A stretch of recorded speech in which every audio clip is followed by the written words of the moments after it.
你怎么會在我房間？啊！西城，你怎麼了？我問你，你怎麼會在我房間？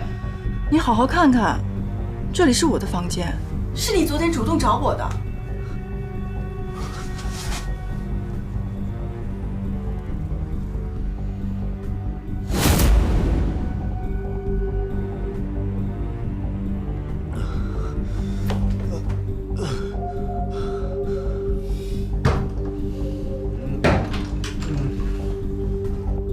西城，你怎麼喝成这樣？晨曦，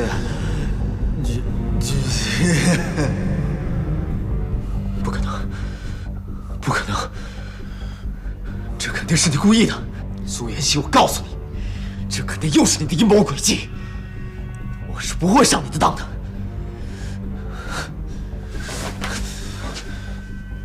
還有，我告訴你，如果這件事讓第三個人知道，我一定饒不了你。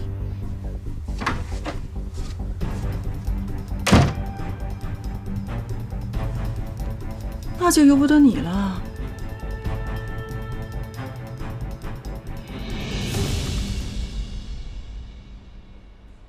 怎麼樣啊？不吃不喝，不吵不鬧。蘇妍希，不能這樣對自己啊！啊！我死也不會讓你用我去威脅顧西城的。你不能死啊！你怎麼能死呢？這個時候你可不能死。來，喝點水。哎，乖。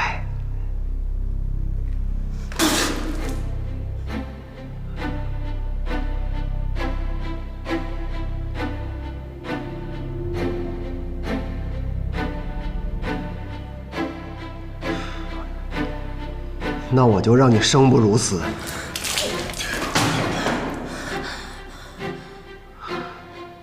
他交給你們了，只要別讓他死，怎麼着都可以。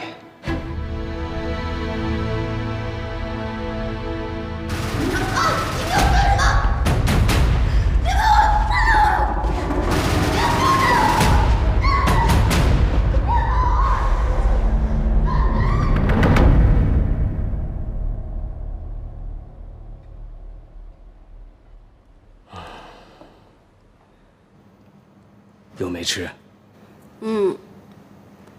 少爷每天把自己關在房間裡面，也不怎麼吃東西，這都多久了呀？哎呀，少爺從國外回來以後，聽說少夫人離家出走了，這人就像瘋了似的，每天不停地找。公司的事兒再也沒管過，也沒去過。